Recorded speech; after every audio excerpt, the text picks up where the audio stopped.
Plus चाहिँ सिद्धियो। अब bachelor गर्न विदेश जाने सोचमा हुनुहुन्छ, तर ब्याचलरको लागि विदेशमा कति कस्ट लाग्छ भनेर कन्फ्युज हुनुहुन्छ। आज म तपाईँहरूलाई देखाउँछु मोस्ट एक्सपेन्सिभदेखि लिएर मोस्ट अफोर्डेबल कन्ट्रीहरू ब्याचलरको लागि है त। ओके, सुरु गरौँ सबैभन्दा महँगो क्याटेगोरीबाट है त। सबभन्दा महँगो क्याटेगोरीमा पर्छ तपाईँको युएस, युनाइटेड किङडम, अस्ट्रेलिया र क्यानाडा है त। युएसमा तपाईँको टोटल खर्च करिब 1,70,00,000 देखि 3,80,00,000 पर्न जान सक्छ युनिभर्सिटी हेरेर है। युकेमा चाहिँ तपाईँको 1,20,00,000 देखि 2,20,00,000 बजेट जान सक्छ।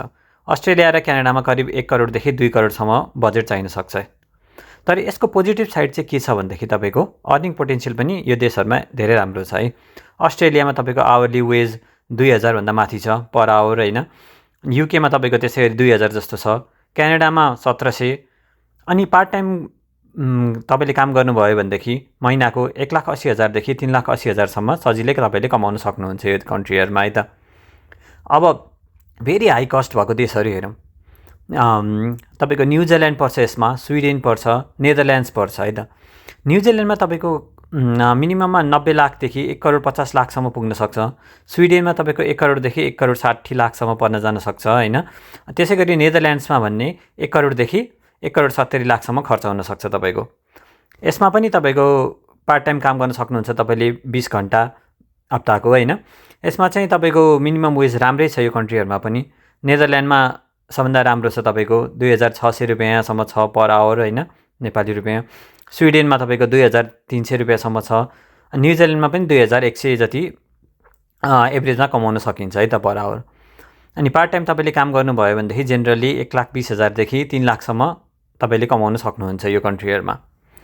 अब मिड रेन्जको कन्ट्रीको कुरा गर्ने हो भनेदेखि चाहिँ तपाईँको यो फिनल्यान्ड, डेनमार्क र नर्वेहरू एकदम राम्रो छन् है त। फिनल्यान्डमा तपाईँको मिनिमम 70,00,000 देखि लिएर 1,30,00,000 पर्न जान्छ होइन। त्यसै गरी डेनमार्कमा 80 देखि 1,30,00,000 पर्न जान सक्छ र नर्वेमा 1 देखि 1,70,00,000 पर्न जान सक्छ। यो टोटल कस्ट तपाईँको 3 वर्षको है त। तर अर्निङ हेर्दाखेरि चाहिँ डेनमार्क र नर्वेमा एकदमै राम्रो छ है। अहिले फिनल्यान्डमा काम नपाइरहेको यो एकदमै गाह्रो यो पार्ट टाइम काम पाउनलाई स्टुडेन्टहरूलाई भनेर आइरहेको छ होइन। तर यो डेनमार्क र नर्वेमा चाहिँ अहिलेसम्म ठिकै नै छ। डेनमार्कमा आवरली वेज तपाईँको सबभन्दा राम्रो छ, 2,800 रुपियाँ छ। नर्वेमा पनि 2,600 पुग्न सक्छ है त। अनि त्यसै गरी मन्थली पार्ट टाइम काम गर्ने हो भने तपाईँको 2,00,000 देखि 4,00,000 पुग्न सकिन्छ। अब बजेट फ्रेन्डली अप्सनहरूतिर जाउँ है त। अब तपाईँको सबभन्दा कम बजेटमा चाहिँ कहाँ पढ्न मिल्छ त? अस्ट्रियामा तपाईँको 60 देखि 85,00,000 ब्याचलर तपाईँको सिद्धिन्छ है। इटली र स्पेनमा त्यसै गरी 50,00,000 देखि 80,00,000 हो।